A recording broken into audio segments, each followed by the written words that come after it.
بسم اللہ الرحمن الرحیم۔ شادی کی پہلی رات ہی میرے سامنے میرے سسرال والوں کا ایک ایسا بھیانک چہرہ میرے سامنے آیا تھا جسے دیکھ کر میری روح لرز گئی تھی۔ میں نے کبھی سوچا بھی نہیں تھا کہ میرے ساتھ یہ سب کچھ ہوگا۔ پہلی رات تھی، میرے ساتھ وہ ہوا تھا جسے سوچ کر آج تک میری آنکھوں میں وہی خوف دوبارہ سے نظر آنے لگتا ہے جو اس وقت ان میں موجود تھا۔ میرے سامنے چاندی کا ایک بڑا سا پیالہ موجود تھا جس کے اندر لال رنگ کا شربت تھا۔ اس کو پینے کے بعد سب کچھ بدل کر رہ گیا تھا۔ میرا نام ہاجرہ ہے۔ میں بی بی نیک بخت کی اکلوتی اولاد ہوں۔ وہ عورت جسے سبھی لوگ اس بات سے جانتی تھے کہ وہ بہت اللہ والی ہے۔ اس کی دعاؤں میں بہت اثر ہے۔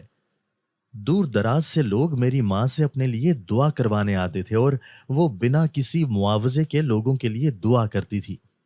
اماں کی ہوئی دعائیں قبول ہو جاتی تھیں، اور سب سے ضروری بات کہ میری اماں جو چیز بھی خواب میں دیکھتی تھیں وہ سچ ہو جاتی تھی۔ یہ ہنر انہیں کہاں سے ملا تھا، اس بارے میں کچھ بھی کہنا ممکن نہیں تھا، بلکہ وہ یہ راز کسی کو نہیں بتاتی تھیں، یہاں تک کہ انہوں نے مجھے بھی کبھی اس بارے میں کچھ نہیں بتایا تھا۔ اماں کے کمرے میں ایک سبز رنگ کی کتاب موجود تھی۔ میں نے اکثر اماں کو وہ کتاب پڑھتے ہوئے دیکھا تھا۔ اس وقت میں چھوٹی تھی، اسی لیے کبھی میں نے اس کتاب کو پڑھنے کی یا اسے دیکھنے کی کوشش نہیں کی، لیکن میری اماں اس کتاب کو رات کے وقت پڑھا کرتی تھیں، وہ بھی صرف اس وقت جب چاند مکمل ہوتا تھا۔ جس رات چاند مکمل ہوتا تھا اس رات میری اماں پوری رات اس کتاب کو نکال کر پڑھتی تھیں، اور پھر اس کے بعد اسے اپنی ایک الماری میں رکھ دیتی تھیں۔ الماری کو تالا لگا ہوا تھا۔ میں نے کبھی بھی ان سے اس بارے میں نہ پوچھا۔ کبھی بچپن میں سوال کرتی تو وہ یہ کہتی تھی کہ وہ عبادت کرتی ہیں، جس طرح سبھی لوگ راتوں کو جاگ کر عبادت کرتے ہیں۔ ان کی یہ بات سن کر میں مطمئن سی ہو جاتی تھی۔ اماں مجھے شام کو ہی سلا دیا کرتی تھیں۔ جس گھر میں اور اماں رہا کرتے تھے وہ گھر گاؤں کے بیچ میں نہیں تھا، بلکہ اس کے پاس گھنے درخت اور فصلیں موجود تھیں۔ یہ جگہ میرے نانا کی تھی، جنہوں نے رہنے کے لیے یہ جگہ اماں کو دی ہوئی تھی۔ نانا کا انتقال ہو گیا تھا۔ ان کے انتقال کو بھی کافی سال گزر گئے تھے۔ اماں کا کہنا تھا کہ ان کے ابا جاتے وقت ہمیں اپنا گھر دے گئے تھے تاکہ ان کی بیٹی یہاں سکون سے زندگی گزار سکے۔ میرے ابا ان کا بھی میری اماں کے کہنے کے مطابق انتقال ہو گیا تھا۔ میں نے نہ تو کبھی ان کی کوئی تصویر دیکھی تھی اور نہ ہی کبھی ان کے کسی رشتہ دار سے ملی تھی، یہاں تک کہ ہم سے ملنے کبھی بھی ہمارے گھر کوئی نہیں آیا تھا۔ میری اماں کے رشتہ داروں میں سے کبھی میری کسی سے ملاقات نہیں ہوئی تھی، اور نہ ہی ابا کے رشتہ داروں میں سے کبھی کسی سے ملاقات ہوئی تھی۔ گھر کا گزارا اسی سے ہو جاتا تھا جو لوگ میری اماں سے دعا کروانے کے لیے آتے، اس کے بدلے میں کھانے پینے کا سامان ہمارے گھر دے جایا کرتے تھے۔ ہماری زندگی اسی طرح سے گزر رہی تھی۔ اماں نے مجھے قریبی مدرسے میں ڈال دیا تھا تاکہ میں کچھ تعلیم حاصل کر سکوں۔ میرا زیادہ تر وقت وہیں گزرتا تھا۔ اماں اور میں، ہم لوگ گھر کے کام کاج ختم کر کے کمرے میں جا کر اپنی عبادت میں مصروف ہو جاتی۔ زندگی اسی طرح چل رہی تھی جب میری اماں نے ایک ایسا فیصلہ لیا جسے سن کر میں بہت حیران ہوئی۔ جس وقت میری عمر صرف 10 سال تھی، اس وقت میری اماں نے فیصلہ کیا تھا کہ وہ دوسرا نکاح کرنے لگی ہیں۔ آج سے پہلے تو انہوں نے کبھی اس بات کا ذکر نہیں کیا تھا، بلکہ وہ تو دوسری شادی کے بارے میں سوچتی تک نہیں تھی۔ تو ایسے میں اچانک سے انہوں نے یہ فیصلہ کیسے لے لیا؟ مگر اماں نے مجھے اپنے پاس بلایا تھا اور مجھے یہی کہا تھا کہ وہ دوسرا نکاح کرنے والی ہے۔ وہ میری ماں تھی، ایسے میں ان سے کوئی سوال نہیں کر سکتی تھی۔ ان کا ہر فیصلہ میری سر آنکھوں پر تھا، اور یہ فیصلہ بھی مجھے یقین تھا کہ انہوں نے کچھ سوچ سمجھ کر ہی لیا ہوگا۔ 3 4 دن ہی ایسے گزرے تھے کہ چند آدمی اور ایک مولوی صاحب ہمارے گھر آئے، اور میری اماں کا نکاح ایک آدمی سے پڑھا دیا گیا۔ جس آدمی کو آج سے پہلے میں نے کبھی نہیں دیکھا تھا، وہ تو کبھی بھی ہمارے گھر نہیں آیا تھا، اور نہ ہی باہر کبھی میں نے اس کو دیکھا تھا۔ اچانک کیسے میری اماں کسی انجان شخص سے نکاح کرنے کے لیے راضی ہو گئی تھی؟ مگر جو کچھ بھی تھا، اب فیصلہ تو ہو چکا تھا، اور ہم دونوں ماں بیٹیاں نکاح ہو جانے کے بعد ان کے ساتھ چل پڑیں۔ ہم نے ضرورت کا سامان سمیٹ لیا تھا، اور پھر اس کے بعد ہم لوگوں نے اپنا گھر بند کر دیا تھا، اور اس آدمی کے ساتھ اس کے گھر جا کر رہنے لگی۔ میری اماں میرا بہت خیال رکھتی تھی، اس لیے کہ مجھے تنہائی کا احساس نہ ہو۔ لیکن شادی ہونے کے بعد اماں بدل گئی تھی۔ جس گھر میں ہم لوگ رہنے کے لیے گئے تھے وہ گھر دیکھنے میں خوبصورت تھا، لیکن مجھے اس گھر میں ایک عجیب سا احساس ہوتا تھا۔ ایسا کچھ تھا جو اس گھر میں ٹھیک نہیں تھا، یا پھر مجھے ایسا لگتا تھا اس گھر میں ایک بے چینی سی تھی جو ہر وقت میرا پیچھا کرتی تھی۔ اس بے چینی کے علاوہ بھی مجھے ایسا لگتا تھا کہ اس گھر میں ہم تینوں کے علاوہ کوئی اور بھی موجود ہے جو کہ ظاہری طور پر دکھائی نہیں دیتا، لیکن یہاں پر موجود ہے۔ یہ گھر جس طرح سے بنایا گیا تھا، یہاں بہت سارے کمرے ایسے تھے جن پر تالے پڑے ہوئے تھے۔ یہ گھر ایک حویلی کی طرح کا تھا۔ پورا ایک دن لگا تھا مجھے گھر کو دیکھنے میں، اور میں جان گئی تھی اس گھر کا کون سا حصہ استعمال کرنے والا ہے اور کون سا حصہ بند ہے۔ میری اماں کے دوسرے شوہر کا کہنا تھا کہ ہم جہاں لوگ موجود تھے وہاں پر 3 کمرے تھے جو ہم لوگ بھی استعمال کر سکتے تھے، لیکن اس کے جو پیچھے والا حصہ تھا وہ مکمل طور پر بند تھا اور وہاں پر کسی کو بھی جانے کی اجازت نہیں تھی۔ اماں نے مجھے سختی سے اس جگہ جانے سے منع کیا، لیکن ایک دن میرا سوتیلا باپ گھر پر موجود نہیں تھا۔ میں کھیلنے کے لیے گھر سے باہر چلی گئی، لیکن جب واپس آئی تو دیکھا میری اماں کہیں بھی موجود نہیں تھی۔ میں نے انہیں پورے گھر میں تلاش کیا، لیکن وہ مجھے کہیں نظر نہ آئی۔ جب میں تھک کر بیٹھ گئی تو میں نے تھوڑی دیر بعد دیکھا کہ میری اماں گھر کے اس حصے سے آ رہی تھی جہاں پر کسی کو بھی جانے کی اجازت نہیں تھی۔ مجھے سمجھ نہیں آیا تھا کہ وہ وہاں کیوں گئی تھی، اور اس کے بعد سے مجھے اس جگہ سے کچھ آوازیں سنائی دیتی۔ میں جب بھی اپنے کمرے میں سونے کے لیے جاتی تو اس کمرے کی کھڑکی پیچھے والے حصے میں کھلتی تھی۔ وہاں سے جب وہ آوازیں سنائی دیتی، ایسا لگتا تھا کہ جیسے کوئی چیخ رہا ہے، کوئی مدد کے لیے پکار رہا ہے۔ کچھ دنوں تک تو میں ان آوازوں کو نظر انداز کرتی رہی، لیکن جب مجھ سے رہا نہ گیا تو میں نے چپکے سے اس جگہ جانے کا سوچا۔ میں چھوٹے چھوٹے قدم لیتی اس جگہ جا رہی تھی۔ ڈر خوف میرے چہرے سے واضح دیکھا جا سکتا تھا، لیکن اس کے بعد بھی میں نے ہمت نہ ہاری اور چھوٹے چھوٹے قدم لیتے اس حصے میں پہنچ گئی تھی جہاں پر سیڑھیاں تھیں جو نیچے کی طرف جا رہی تھی۔ ان کے گرد دھول اتنی زیادہ تھی اور اتنے بڑے بڑے جالے لگے تھے۔ جالے بھی اس طرح کے تھے کہ صاف پتہ چل رہا تھا کہ کئی سالوں سے اس جگہ کوئی نہیں آیا اور کوئی بھی اس سیڑھیوں سے نیچے نہیں گیا۔ اگر تو کوئی گیا ہوتا تو یہاں پر موجود جالے ٹوٹے ہوئے ہوتے، لیکن وہ جالے ویسے ہی وہاں موجود تھے۔ میں جیسے جیسے اس طرف بڑھ رہی تھی تو چیخوں کی آواز مجھے واضح سنائی دینے لگی۔ اس کا مطلب یہ تھا کہ یہاں پر کوئی موجود تھا۔ میں ہمت کر کے نیچے سیڑھیاں اترتی گئی تھی، اور وہ سیڑھیاں ختم ہونے کا نام نہیں لے رہی تھیں۔ آوازیں میرے قریب سے قریب تر ہوتی جا رہی تھیں۔ ایسا لگ رہا تھا کہ ابھی تھوڑی ہی دیر میں ان تک پہنچ جاؤں گی، لیکن اس سے پہلے کہ میں وہاں تک پہنچتی، پیچھے سے کسی نے میرے کندھے پر ہاتھ رکھا تھا۔ یہ دیکھ کر میری جان نکل گئی کہ میرا سوتیلا باپ میرے پیچھے کھڑا تھا اور غصے سے میری طرف دیکھ رہا تھا، اور اچانک سے سارا شور خود بخود تھم گیا تھا۔ وہ ساری آوازیں آنا بند ہو گئی تھی۔ اس نے میرا ہاتھ پکڑا تھا اور گھر کے اندر لے گیا، اور میری اماں سے سختی سے کہا کہ اس کے بعد میں وہاں نہیں جاؤں گی۔ میں نے اماں کو پوری کہانی بتائی تو اماں کا کہنا تھا کہ جو کچھ بھی تھا میں اسے بھول جاؤں اور مجھے اس جگہ دوبارہ نہیں جانا، یہی میرے لیے بہتر ہے اور ہم سب کے لیے یہی ٹھیک تھا۔ میں نے اماں کی کبھی کوئی بات نہیں ٹالی تھی، تو ایسے میں یہ بات کیسے ٹال دیتی؟ خاموشی سے ان کی بات مان کر اپنے کمرے میں آ کر بیٹھ گئی، لیکن دماغ ابھی تک انہی چیزوں میں الجھا ہوا تھا۔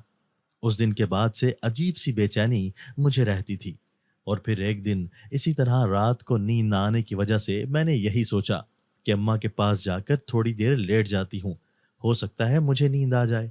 جب میں اپنے کمرے سے باہر نکلی تو میں نے دیکھا کہ میری اماں نے ہاتھ میں وہی ہرے رنگ کی کتاب پکڑی ہوئی تھی اور وہ اس کی طرف جا رہی تھی۔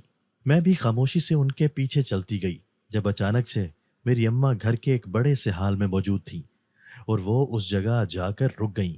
جب میں نے نظر اٹھا کر آس پاس دیکھا تو میرے پیروں کے نیچے سے زمین نکل گئی، یہ دیکھ کر کہ وہاں پر سفید لباس میں 10 لوگ موجود تھے جن کے چہرے دوسری طرف تھے۔ ان میں کون مرد تھا اور کون عورت یہ میں نہیں جان سکی، لیکن اچانک سے انہوں نے اپنے چہرے میری اماں کی طرف کیے تھے۔ میں پیچھے چھپ کر یہ سارا منظر اپنی آنکھوں سے دیکھ رہی تھی۔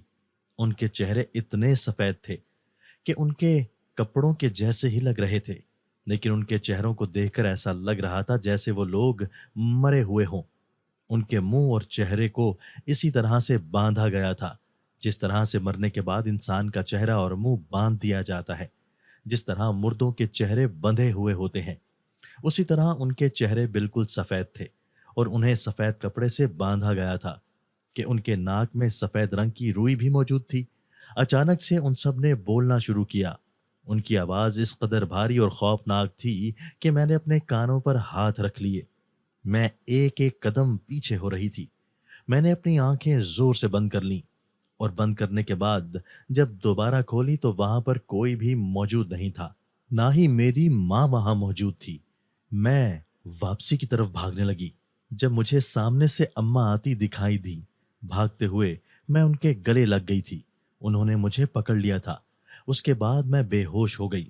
اماں مجھے کمرے میں لے آئی تھی۔ جب آنکھیں کھولی تو میرے سرہانے بیٹھی مجھ سے پوچھ رہی تھی کہ میں اس جگہ کیسے پہنچی، جبکہ انہوں نے مجھے وہاں جانے سے سختی سے منع کیا تھا اور مجھے اس طرح نہیں جانا چاہیے تھا۔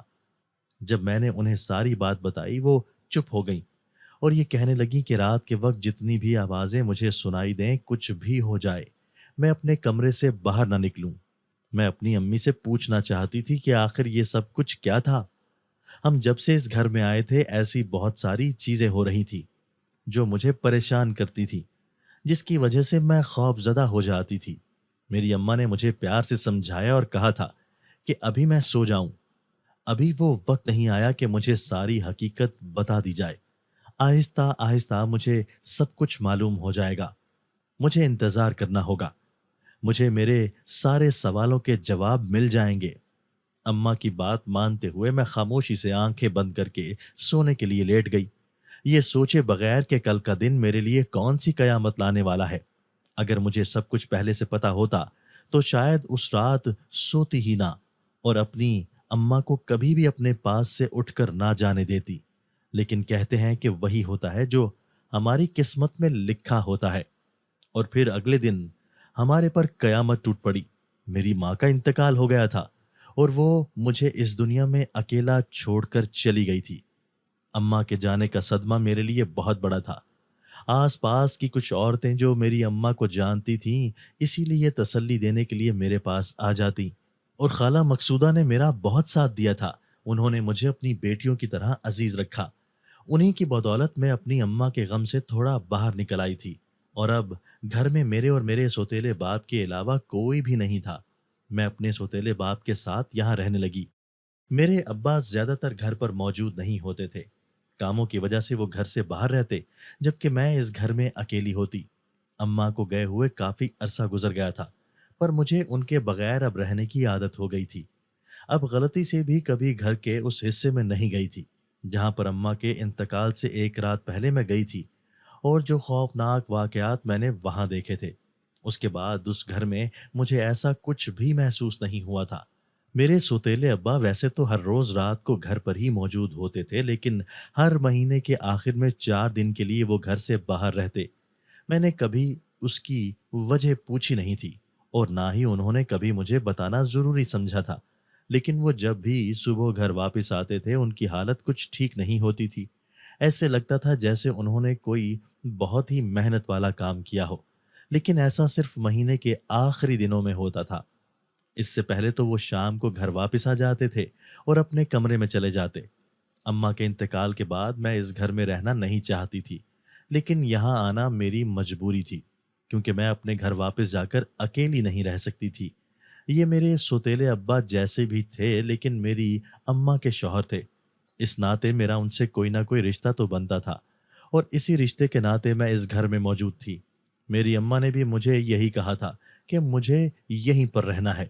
جس دن میری اماں کا انتقال ہوا تھا اس سے ایک رات پہلے جب وہ میرے کمرے میں آئی تھی تو مجھے بہت ساری باتیں سمجھائی تھیں، اور ساتھ ہی ساتھ انہوں نے یہ بھی کہا تھا کہ مجھے اب اسی گھر میں رہنا ہے۔ زندگی اسی طرح سے گزر رہی تھی۔ جب میں 18 سال کی ہوئی تو میرے سوتیلے باپ نے مجھے صاف کہہ دیا کہ وہ مجھے اپنے گھر میں نہیں رکھ سکتا۔ اس کا کہنا تھا کہ اتنے سالوں تک اس نے میرا بوجھ اٹھایا ہے، لیکن اب مزید وہ مجھے اپنے گھر میں نہیں رکھ سکتا اور مجھے کہیں اور بھیجنا چاہتا ہے۔ مجھے کوئی سمجھ نہیں آیا کہ وہ مجھے کہاں بھیجنا چاہتے ہیں۔ اور پھر ایک دن انہوں نے مجھے بتایا کہ انہوں نے مجھے ایک عامل کے پاس بھیجنے کا ارادہ کیا ہے۔ ان عامل کو میں اچھی طرح سے جانتی تھی۔ بہت سارے لوگ ان کے پاس اپنے مقاصد لے کر جایا کرتے تھے، اور ایک دو مرتبہ وہ ہمارے گھر بھی آ چکے تھے۔ میرے ابا اس عامل کو اچھی طرح سے جانتے تھے، لیکن میں نے کبھی بھی نہ تو ان کے بارے میں جاننے کی کوشش کی تھی اور نہ ہی کبھی اس معاملے میں دلچسپی ظاہر کی تھی۔ وہ عامل ایک ٹانگ سے لنگڑا تھا اور دیکھنے میں وہ خوفناک سا لگتا تھا۔ میں کبھی بھی اس کے ساتھ جانا نہیں چاہتی تھی، لیکن میرے سوتیلے باپ کا کہنا تھا کہ مجھے اس کے ساتھ جانا ہی ہوگا، کیونکہ اس کے علاوہ میرے پاس کوئی راستہ نہیں ہے۔ میرے سوتیلے باپ نے صاف کہہ دیا تھا کہ وہ اپنا یہ گھر بیچ کر کہیں اور جانے لگا ہے، ایسے میں مجھے اپنے ساتھ لے کر نہیں جائے گا۔ میری اماں تو ویسے بھی مجھے چھوڑ کر جا چکی تھی۔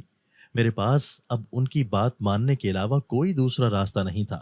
مجھے نہیں معلوم تھا کہ میرے سوتیلے باپ نے کس لیے مجھے اس عالم کے حوالے کیا تھا اور اس سے کیا فائدہ تھا، لیکن میں نے اپنی ضرورت کا سامان باندھ لیا، اور پھر ایک دن رات کے اندھیرے میں وہ عامل ہمارے گھر آئے تھے۔ لوگوں سے یہ بھی سن رکھا تھا کہ اس عامل پر سایہ ہے، جنات اس نے اپنے قبضے میں کیے ہوئے ہیں، اور کچھ کا کہنا تھا کہ وہ کالا علم کرتا ہے، مگر ان ساری باتوں میں حقیقت کیا تھی یہ تو میں نہیں جانتی تھی۔ خاموشی سے اپنی ضرورت کا سامان اکٹھا کیا تھا اور ان کے ساتھ چل پڑی۔ کچھ ماں کی پرانی یادیں تھیں جو میں نے اب تک سنبھال کر رکھی تھی، لیکن مجھے وہ کتاب نہیں ملی تھی جو میری امی پڑھا کرتی تھی۔ ان کی موت کے بعد میں نے پورے گھر کو اچھی طرح سے دیکھ لیا تھا، لیکن وہ کتاب مجھے کہیں نہیں ملی۔ میرے سوتیلے باپ کو شاید اس کتاب کے بارے میں علم نہیں تھا، اسی لیے اس نے آج تک مجھ سے نہیں پوچھا تھا، یا یہ بھی ہو سکتا تھا وہ کتاب اس کے ہاتھ لگ گئی ہو اور اس نے اسے اپنے پاس رکھ لیا ہو۔ بچپن سے ہی جاننا چاہتی تھی کہ اس کتاب میں کیا لکھا ہے، لیکن کبھی بچپن میں یہ جاننے کا موقع نہیں ملا تھا۔ یہ سوچتی تھی کہ جب بڑی ہو جاؤں گی تو اس کتاب کو پڑھوں گی، لیکن اس وقت تک پہنچنے سے پہلے کتاب میری پہنچ سے بہت دور ہو گئی۔ اماں کے ذریعے سے میں اس تک جا سکتی تھی، اب وہ ذریعہ بھی ختم ہو گیا تھا، یعنی کہ میری امی بھی مجھے چھوڑ کر چلی گئی تھی، بنا کوئی سوال جواب کیے اور شور شرابہ کیے۔ ابا کے کہنے پر میں اس عامل کے ساتھ چل پڑی۔ وہ مجھے اپنے گھر لے آیا۔ اس کا گھر دیکھ کر مجھے ایسا لگ رہا تھا کہ جیسے میں یہاں پر پہلے بھی آ چکی ہوں، لیکن اس سے پہلے تو میں کبھی بھی اس گھر میں نہیں آئی تھی۔ اس گھر میں ہر طرف اندھیرا ہی اندھیرا تھا، چند موم بتیاں تھیں جو جل رہی تھیں۔ ہر طرف اندھیرا تھا، کچھ سمجھ نہیں آ رہا تھا کہ میں کس طرف جاؤں۔ اچانک سے میرے چہرے کے سامنے روشنی ہوئی تھی اور ایک بوڑھی عورت ہاتھ میں لالٹن تھامے اچانک سے میرے سامنے آئی۔ اس عورت کو اس طرح اپنے سامنے دیکھ کر میں ایک دم سے خوف زدہ ہو گئی اور پیچھے ہو گئی۔ اس نے کالے رنگ کی ساڑھی پہنی ہوئی تھی، جبکہ چہرے پر سفید بال آئے ہوئے تھے۔ اس نے مجھے اپنے ساتھ آنے کا کہا اور مجھے کمرے میں لے گئی۔ وہ کمرہ باقی گھر سے تھوڑا بہتر تھا۔ باقی گھر تو پورا اندھیرے میں ڈوبا تھا، کچھ بھی نظر نہیں آ رہا تھا، لیکن اس کمرے میں تھوڑی بہت روشنی تھی۔ وہاں پر بھی موم بتیاں جلا کر روشنی کی گئی تھی۔ سمجھ نہیں آ رہا تھا کہ یہ گھر کون سی جگہ پر ہے جہاں پر بجلی بھی نہیں تھی۔ اس عورت نے مجھے اس کمرے میں رہنے کا کہا اور تھوڑی ہی دیر بعد میرے لیے کھانا لے آئی۔ اس کا کہنا تھا کہ میں کھانا کھا کر سو جاؤں، باقی وہ ساری باتیں مجھے صبح بتائے گی۔ اگر میں نے اس سے کچھ پوچھنا بھی ہے تو میں صبح اس سے پوچھ لوں۔ اتنا کہہ کر وہ عورت فوراً کمرے سے چلی گئی۔ میں نے کھانا جیسے ہی ختم کیا تھا تو اچانک سے تیز ہوا چلنے لگی۔ ہوا اتنی تیز تھی کہ کمرے کا دروازہ خود بخود بند ہو گیا اور وہاں جلنے والی ساری موم بتیاں ایک ہی جھٹکے میں خود بخود بجھ گئی تھی اور پورا کمرہ اندھیرے میں ڈوب گیا۔ میں فوراً سے سونے کے لیے لیٹ گئی۔ تھوڑی ہی دیر میں نیند کی وادیوں میں اتر گئی۔ جب صبح آنکھ کھلی تو سب سے پہلے میں نے کھڑکی سے باہر کا منظر دیکھا۔ جس جگہ میں موجود تھی اس کے آس پاس نہ تو کوئی گھر تھا اور نہ ہی کوئی یہاں لوگ موجود تھے۔ یہ شاید آبادی سے ہٹ کر کسی جگہ پر یہ گھر بنایا گیا تھا۔ دور دور تک کسی انسان کا نام و نشان نہیں تھا، جبکہ دیکھنے میں چاروں طرف گھنے جنگل ہی تھے۔ ایک لمحے کے لیے تو میرے دل میں ڈر بیٹھ گیا تھا کہ میرے سوتیلے باپ نے مجھے یہ کس جگہ بھیج دیا ہے۔ اس وقت مجھے اپنی ماں کی شدت سے یاد آئی تھی۔ اگر وہ میرے ساتھ موجود ہوتی تو شاید میں اس جگہ نہ ہوتی۔ تھوڑی ہی دیر گزری تھی جب وہی عورت دوبارہ سے اس کمرے میں موجود تھی اور اس کے ہاتھ میں کچھ سامان تھا۔ اس نے وہ سارا سامان میرے پاس رکھا۔ میں نے سامان کو کھول کر دیکھا تو اس کے اندر دلہن کا لباس تھا اور دلہن کا سامان اس میں موجود تھا۔ اس کا کہنا تھا کہ میں اسے پہن کر فوراً تیار ہو جاؤں، اب سے کچھ دیر بعد میری شادی ہے۔ اس طرح سے اچانک میری شادی کس سے ہونے لگی تھی مجھے کچھ پتا نہیں تھا۔ جب اس عورت کا کہنا تھا کہ میرے پاس اس شادی کو کرنے کے علاوہ اور کوئی دوسرا راستہ نہیں ہے، میں شادی سے انکار نہیں کر سکتی۔ اس عورت کا کہنا تھا کہ وہ میرا برا نہیں چاہتی۔ اگر میں نے اس شادی سے انکار کیا تو یہ عامل مجھے زندہ نہیں چھوڑے گا، اسی لیے میرے لیے بہتر یہی ہے کہ میں خاموشی سے اس کی بات مان لوں اور اس شادی کے لیے ہاں کر دوں۔ پہلے تو میں مسلسل اس شادی سے انکار کرتی رہی، لیکن پھر اس عورت کے کہنے پر میں نے اس کی بات مان لی۔ اس کا کہنا تھا کہ مجھے بھی عقل مندی سے کام لینا ہوگا، اس طرح جلد بازی میں اپنا نقصان کر بیٹھوں گی۔ مجھے ابھی اس شادی کے لیے ہاں کر دینی چاہیے اور پھر یہاں رہ کر آہستہ آہستہ یہاں کے راز جاننے چاہیے، اور اس کے بعد ہی میں یہاں سے نکل سکتی ہوں اور اپنے آپ کو بچا سکتی ہوں۔ اس نے مجھے صرف یہی کہا تھا کہ وہ میری اتنی مدد ضرور کر سکتی ہے، مجھے یہ بتا سکتی ہے کہ یہاں سے نکلنے کا راستہ اسی گھر میں موجود ہے۔ اس گھر میں چھپے رازوں کے ساتھ اس گھر سے باہر نکلنے کا راستہ موجود ہے۔ اگر تو میں ان رازوں تک پہنچ جاؤں گی اور ان کے سارے راز جان جاؤں گی تو مجھے کامیابی ملے گی۔ اس عورت کا کہنا تھا کہ وہ انسان زندگی میں کامیاب ہوتا ہے جو دوسروں کی کمزوریوں کو جان جاتا ہے۔ کسی انسان سے جیتنے کے لیے ضروری ہے کہ اس کی کوئی نہ کوئی کمزوری ہمارے ہاتھ آ جائے، اور ہر انسان کی کوئی نہ کوئی کمزوری ضرور ہوتی ہے۔ مجھے بھی ان لوگوں سے بچنے کے لیے اور ان سے جیتنے کے لیے ان کے درمیان رہ کر ان کی کمزوریوں کو تلاش کرنا ہوگا، ان کے رازوں کو جاننا ہوگا، اور پھر ہی میں یہاں سے نکل سکتی ہوں۔ لیکن اگر میں نے جذباتی پن دکھایا، جلد بازی کی، تو یہ لوگ مجھے یہیں مار دیں گے اور کوئی میری مدد کے لیے یہاں نہیں آئے گا۔ مجھے اس کی بات کچھ سمجھ آنے لگی تھی، اسی لیے میں نے خاموشی سے شادی کے لیے ہاں کر دی اور وہ دلہن کا لباس پہن کر تیار ہو گئی۔ تھوڑی ہی دیر میں میرا نکاح پڑھا دیا گیا تھا۔ جیسے ہی میرا نکاح ہوا تھا تو وہی آدمی جو عامل تھا، اس کے ساتھ میرے سوتیلے باپ نے مجھے یہاں بھیجا تھا۔ وہ چاندی کا ایک بڑا سا پیالہ لے کر آیا جس میں لال رنگ کا شربت تھا۔ اس نے لا کر میرے سامنے کیا۔ اس کا کہنا تھا کہ میں فوراً اسے پی جاؤں۔ جیسے ہی میں نے وہ پیالہ لبوں سے لگایا تھا تو مجھے ایسا لگ رہا تھا کہ جیسے میں کسی کا خون پی رہی ہوں۔ اس آدمی کا کہنا تھا کہ یہ ایک جانور کا خون ہے، یہ خون مجھے 40 دن تک پینا ہوگا، اس کے بعد سب کچھ ٹھیک ہو جائے گا۔ اتنا کہہ کر وہ زور زور سے ہنسنے لگا تھا۔ اس کی ہنسی میں ایک خوفناک چیز تھی جسے سن کر دہشت محسوس ہوتی تھی۔ وہ آدمی میرے ہاتھ سے پیالہ لیتا اس کمرے سے باہر نکل گیا تھا۔ اس نے اس عورت سے یہی کہا تھا کہ وہ مجھے اس کے بیٹے کے کمرے میں چھوڑ آئے جہاں مجھے جانا چاہیے۔ تھوڑی ہی دیر بعد وہ مجھے لے کر ایک کمرے میں آئی تھی۔ وہ کمرہ موم بتیوں کی روشنی سے روشن کیا گیا تھا۔ وہاں پر سامنے ہی ایک لڑکا موجود تھا۔ اس عورت کا کہنا تھا یہ میرا شوہر ہے، لیکن یہ دیکھ نہیں سکتا، یہ اندھا ہے اور پاگل بھی ہے۔ بچپن میں ہی ایک بہت بڑے حادثے کی وجہ سے اس کی آنکھیں چلی گئی تھیں اور ساتھ ہی ساتھ اس کا دماغ بھی کام کرنا چھوڑ چکا تھا۔ لڑکا ایک کونے میں بیٹھا تھا، ایسے جیسے میرے یہاں آنے کا کچھ علم ہی نہ ہو۔ وہ عورت مجھے اس کمرے میں چھوڑ کر جا چکی تھی۔ مجھے سمجھ نہیں آ رہا تھا کہ آگے مجھے کیا کرنا چاہیے۔ وہ آدمی جس کے ساتھ میری شادی ہوئی تھی کہنے کو میرا شوہر تھا، لیکن وہ ٹھیک نہیں تھا۔ وہ اس کرسی پر بیٹھا ایک ہی بات بار بار دہراتا رہتا تھا کہ مجھے زندہ کرو۔ کبھی تو بہت آہستہ آواز میں یہ کہتا، مگر کبھی کبھی شور مچانا شروع کر دیتا۔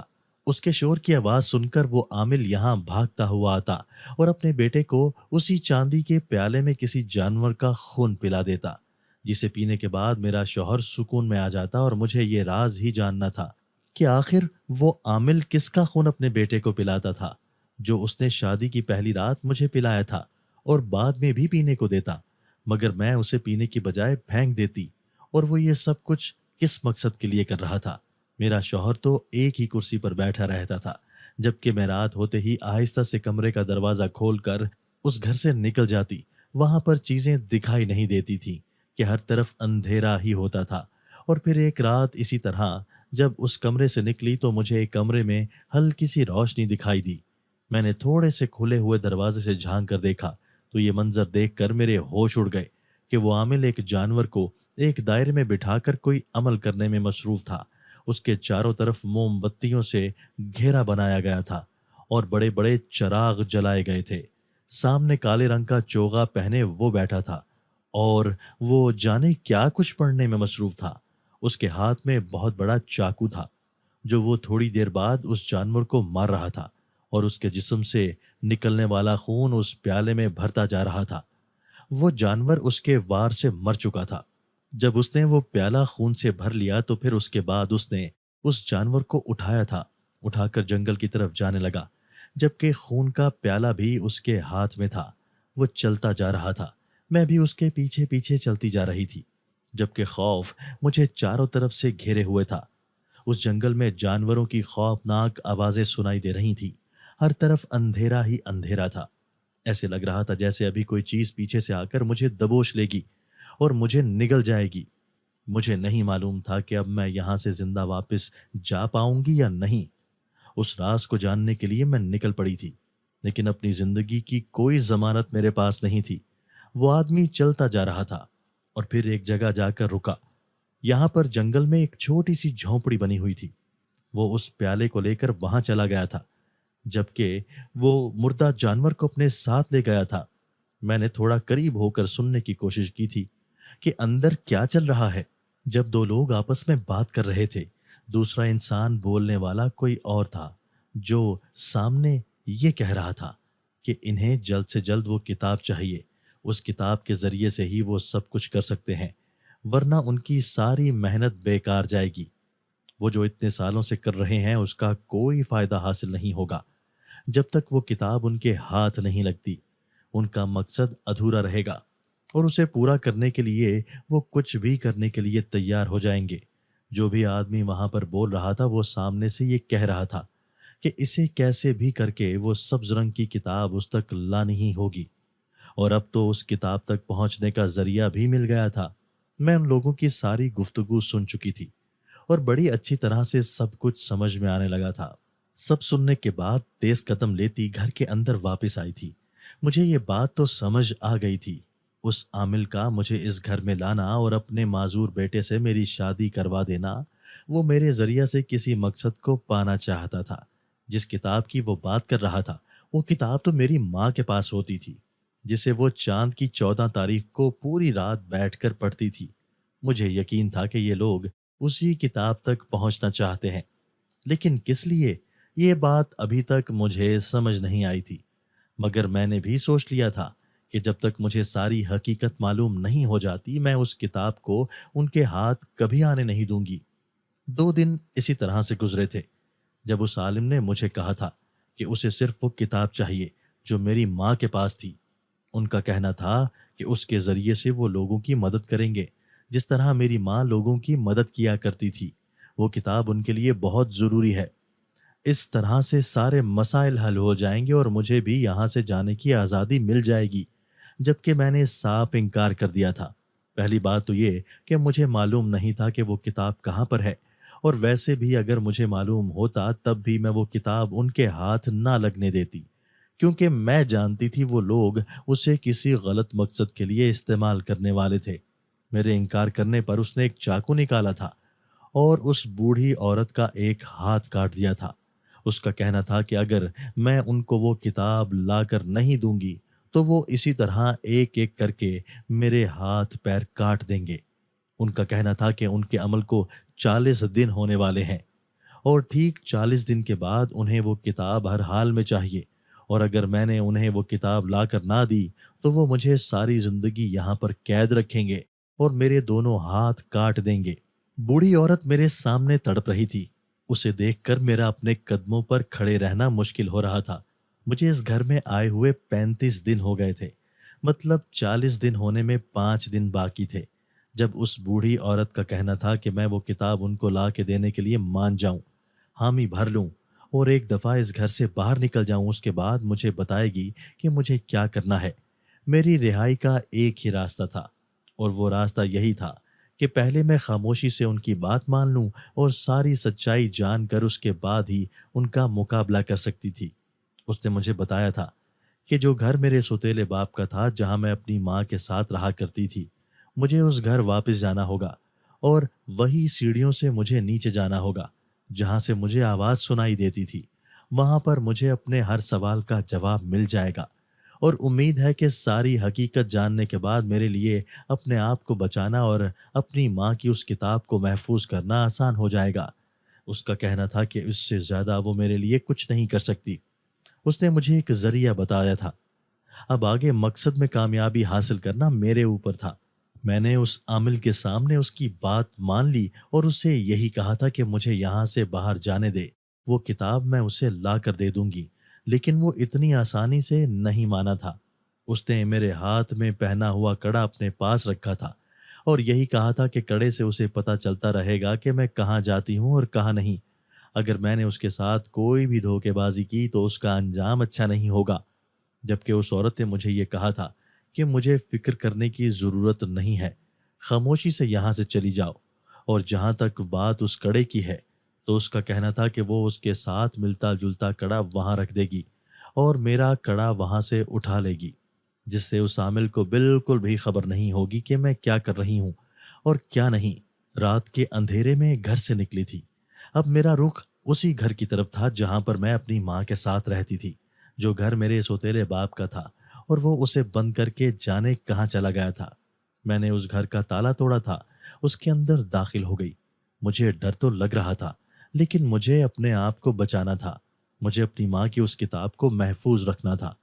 میں اس کتاب کو کسی غلط مقصد کے لیے استعمال نہیں ہونے دے سکتی تھی۔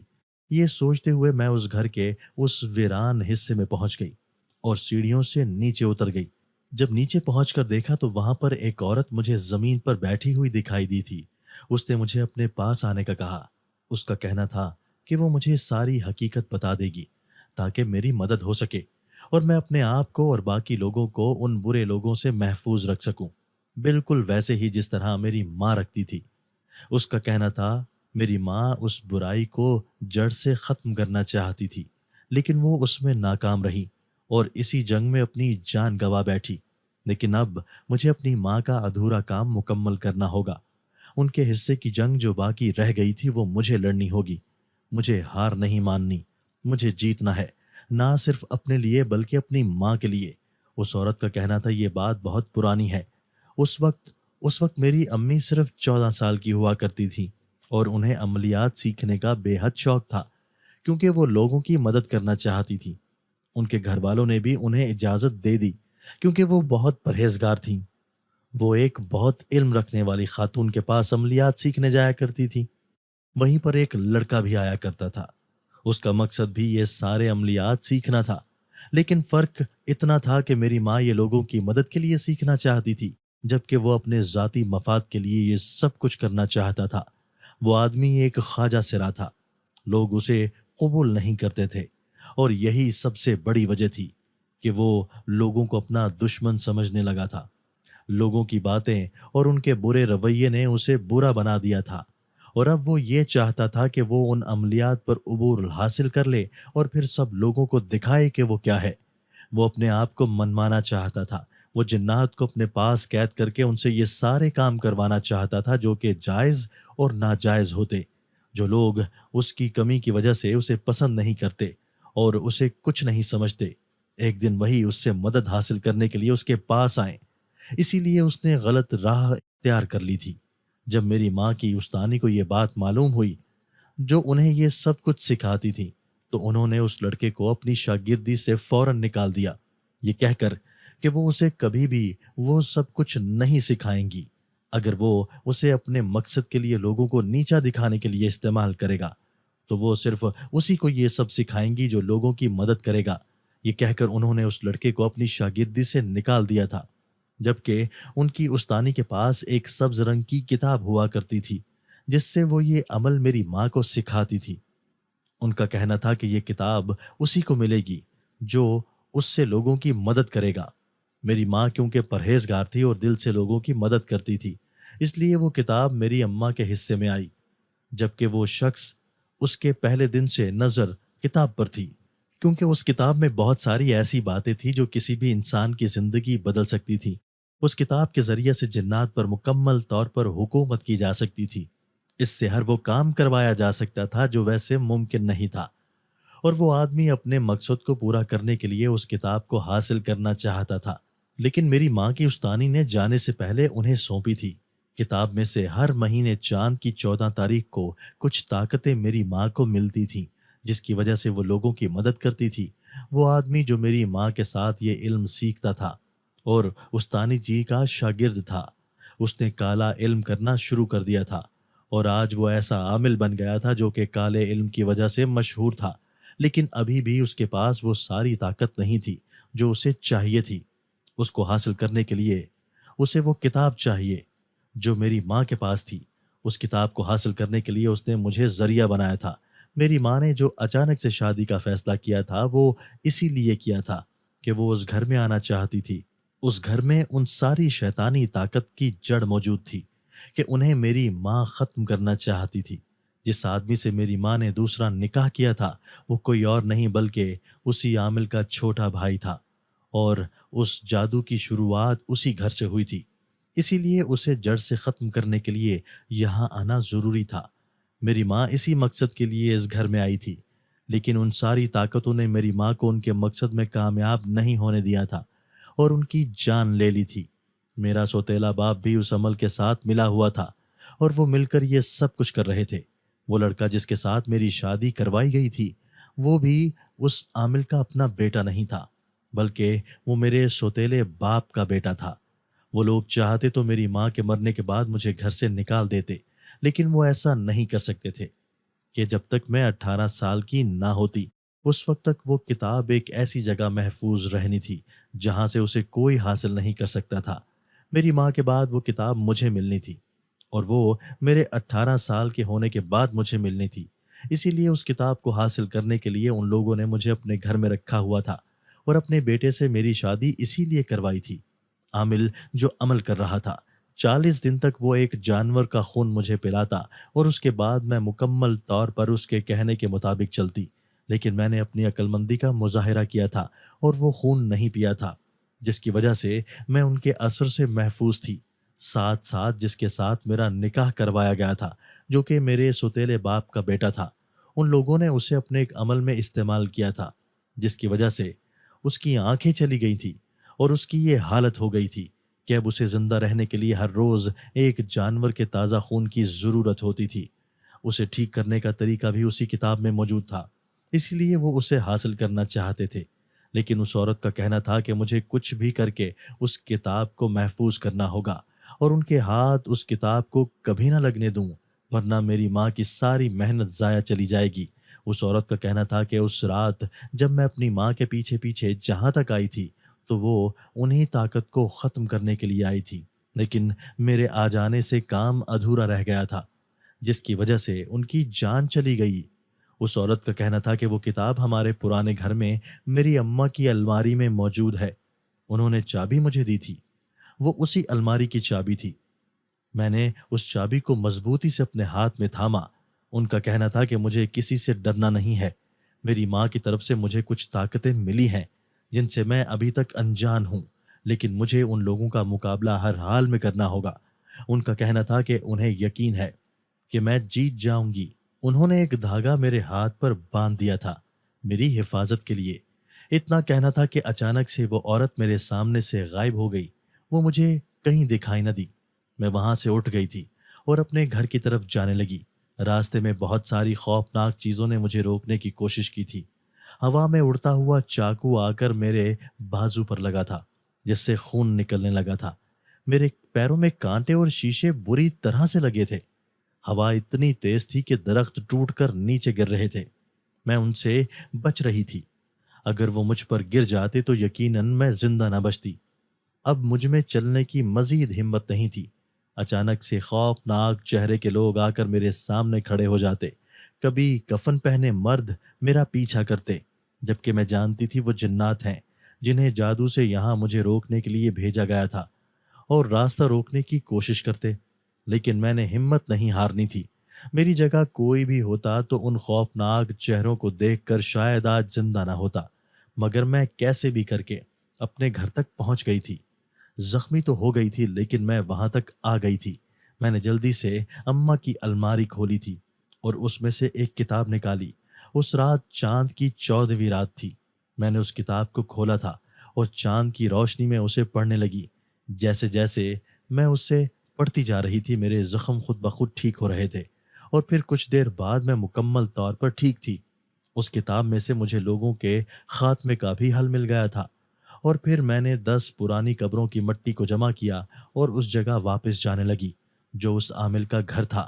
وہاں جا کر تھوڑی تھوڑی مٹی میں اس گھر میں ڈالتی گئی اور دیکھتے ہی دیکھتے اس گھر کو آگ لگ گئی اور وہ جل کر راکھ ہو گئے، جبکہ ان کے ساتھ ان کا سارا جادو اور شیطانی طاقت بھی ختم ہو گئی تھی۔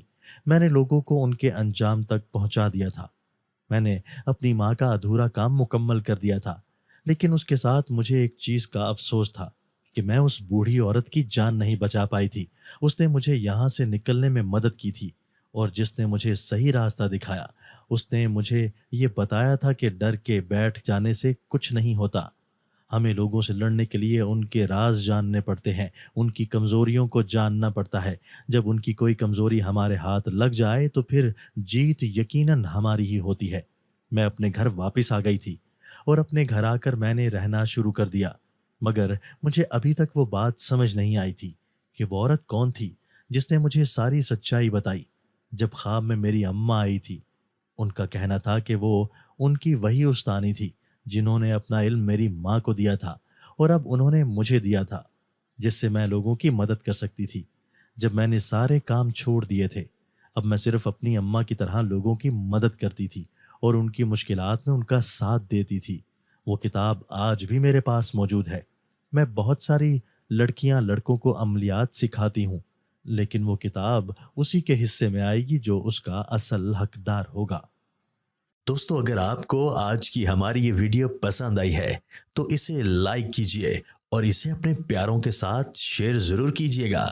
اور ہاں، اگر آپ نے ابھی تک ہمارا چینل سبسکرائب نہیں کیا تو ہمارا چینل سبسکرائب کر دیجئے اور بیل آئیکن بھی پریس کر دیجئے تاکہ ہماری ہر نئی آنے والی ویڈیو آپ کو بر وقت مل سکے۔ اللہ حافظ۔